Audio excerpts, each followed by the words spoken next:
À seulement 23 ans, Cynthia vivait un rêve éveillé. Elle est très belle, elle enchaîne les contrats de mode, elle était aimée de tous, et le cerise sur le gâteau, elle rencontre le prince charmant, celui qui va s'avérer être son pire cauchemar.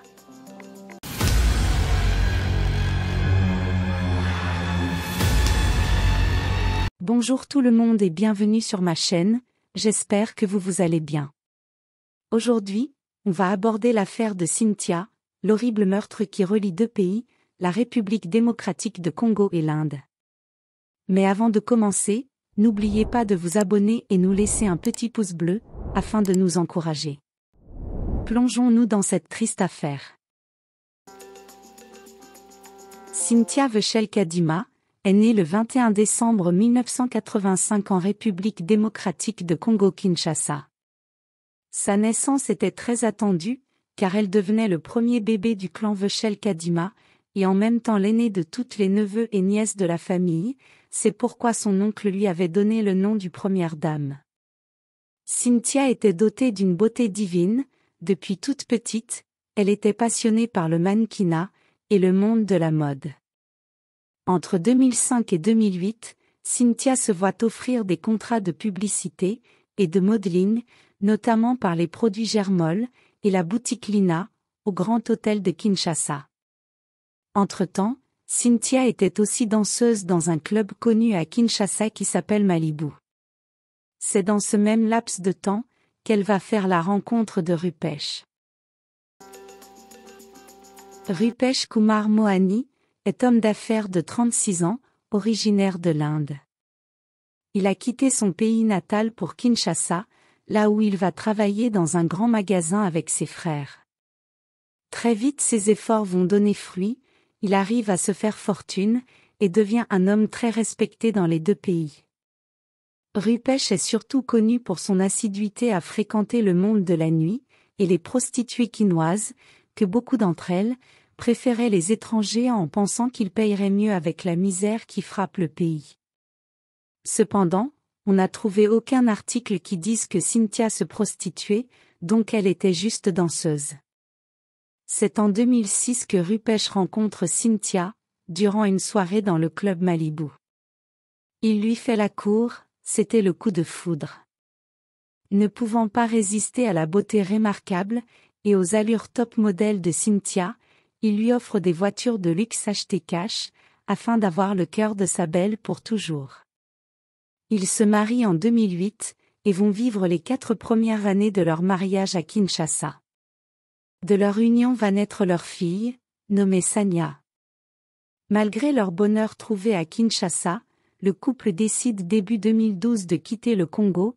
Rupesh, qui avait amassé beaucoup d'argent, veut retourner dans son pays natal, pour faire croître davantage son argent, et se lancer dans la bourse. Alors Cynthia contacte son oncle, pour lui annoncer la grande nouvelle, celle d'aller vivre loin de la RDC avec sa petite famille, sans préciser qu'il s'agit de l'Inde. Son oncle lui donne quelques conseils.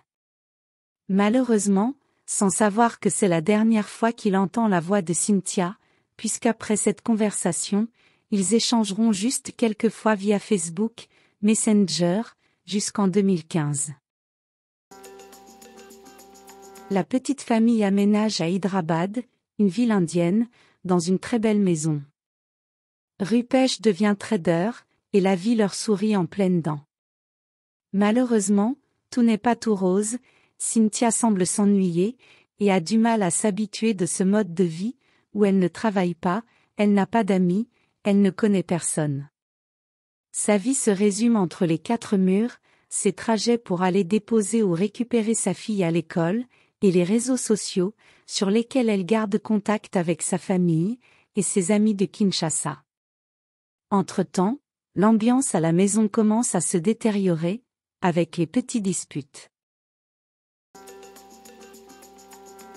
Fin 2015, l'Inde va connaître une grosse crise économique, avec l'effondrement de la bourse. Comme on peut l'imaginer, Rupesh étant trader, va subir la crise en pleine fouet. Sa richesse va diminuer de jour en jour. Leur situation financière va devenir le sujet principal des disputes répétitives, et Rupesh va développer une jalousie inouïe. Rupesh se disait, comme il n'a pas d'argent comme avant, sa femme peut le quitter à tout moment, en amenant avec elle sa fille. Rupesh soupçonnait aussi que sa femme entretenait une relation sur les réseaux sociaux, avec un certain nommé, Kinuani Kamitabu, un Congolais vivant en France. Rupesh craignait alors que Cynthia allait le quitter pour rejoindre ce fameux Kinuani, car il aurait proposé à Cynthia, une maintes fois de tout quitter, pour aller le rejoindre à Paris. Raison ou pas, on ignore si cela est vrai. Mais Rupesh, lui, ne peut pas permettre cela.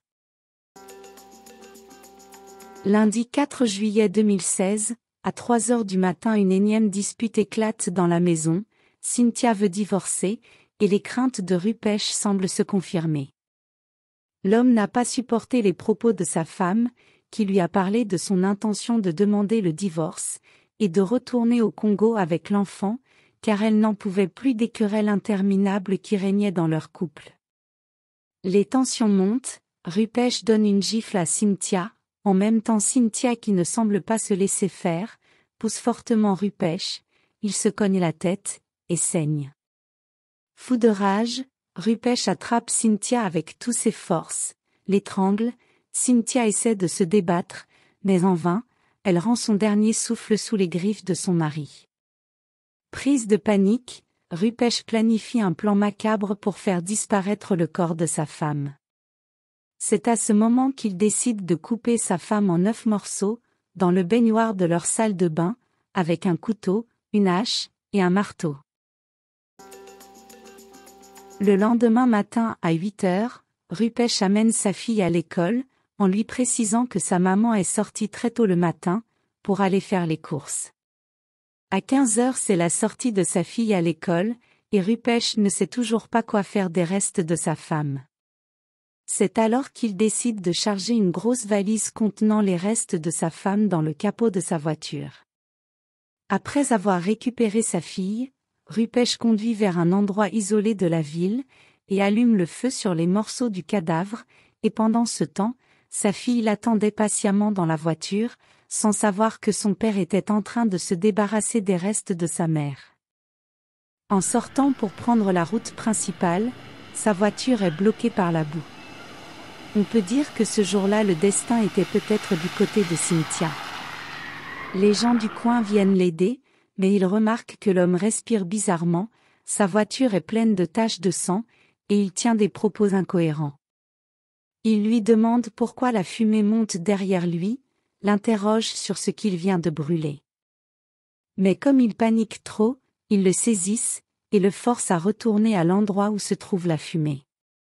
Et là il trouve une valise. En l'ouvrant, il découvre la tête de Cynthia séparée de son corps, ses pieds séparés de ses jambes, ses mains coupées. Il ne tarde pas à appeler la police, et elle est immédiatement arrivée sur place. Rupesh est arrêté. Une fois au commissariat, Rupesh avoue rapidement, en insistant qu'il n'avait pas l'intention de tuer sa femme, mais c'était un accident. Rupesh sera quand même incarcéré pour le meurtre de sa femme, et la tentative de dissimuler son corps. Sanya, sa fille, va passer un examen de ADN, afin de confirmer que le corps calciné trouvé dans la valise est bien celle de sa mère. Après confirmation, Rupesh va passer 2 fois devant les tribunaux, une première fois le 15 juillet 2016, en demandant une liberté conditionnelle, qui lui sera refusée, et une deuxième fois, le 29 janvier 2020 devant la haute cour de la Telangana. Malheureusement, on n'a pas trouvé assez d'infos de la suite de ce deuxième procès. Les Congolais accusent l'État de Telangana de leur manque de transparence, en soulignant que le meurtrier, Rupesh, est presque libre de ses mouvements à Hyderabad, faute de suivi du dossier. Cependant, l'ambassade de l'Inde installée en RDC rassure la famille de la victime, et veut stopper ces rumeurs qui nuisent la bonne entente entre les deux pays. Et selon les articles 302 et 201 du Code pénal indien, Rupesh courait un emprisonnement à vie pour cas de fort assassinat et tentative de dissimulation des preuves. La petite Sania qui se trouve maintenant sans parents, va y aller de foyer en foyer. Elle sera en premier, sous la protection d'une association nommée Children's Rescue, qui vise à protéger les enfants des trafics d'êtres humains. Le tribunal va se partager, ne sachant pas qui prendrait les responsabilités de la petite Sania. Mais l'ambassade de Congo située à New Delhi, le 29 juillet 2016, va prendre le dossier en charge, et Madame Rosette Mosinia-Malé se rendra compte de la situation de la petite, et étant une compatriote, elle décide de la prendre, et l'amener auprès de sa famille maternelle au Congo. Quant à la dépouille de sa mère, vu l'état qui était son corps, sa famille aurait reçu que les cendres de leur fille Cynthia, le 26 septembre 2016. La famille fera quand même une cérémonie pour inhumer Cynthia le 29 septembre 2016. Les autorités indiennes ont informé l'ambassade de la République du démocratique de Congo pour ce monstrueux meurtre de leurs ressortissants. Cette nouvelle a suscité la colère des Congolais. Les Kinois sont sortis dans la rue, le 6 juillet 2016 pour manifester, et rapidement cette manifestation a dégénéré. Les magasins des Indiens, et les Indiens eux-mêmes, étaient la cible des manifestants. Heureusement la police a su calmer la situation. La colère des Kinois était non seulement à cause du crime de Cynthia, mais aussi les agressions raciales, que les ressortissants congolais subissent particulièrement en Inde. Toutefois, l'ambassade de l'Inde a appelé l'ambassade de Congo, pour essayer de calmer le peuple congolais, en soulignant que le meurtre de Cynthia n'était pas un meurtre racial, mais plutôt un crime scrupuleux. Malheureusement, on comptera Cynthia comme la énième victime du violence conjugale, qu'elle repose en paix. Dans notre ère d'aujourd'hui, c'est inadmissible que beaucoup de femmes soient tuées par leur mari, juste parce qu'elles veulent divorcer, ou par la jalousie masculine. Pour revenir à l'excuse de l'accident, c'est pas du tout croyable, car après avoir provoqué un accident, c'est d'appeler secours d'abord, ou de venir en aide à la victime en assumant ses responsabilités, mais pas de dissimuler le corps. Enfin, c'est ainsi que se termine cette affaire affreuse de Cynthia. N'hésitez pas à donner votre avis dans les commentaires, et on se dit à la prochaine, pour une nouvelle histoire aussi intéressante.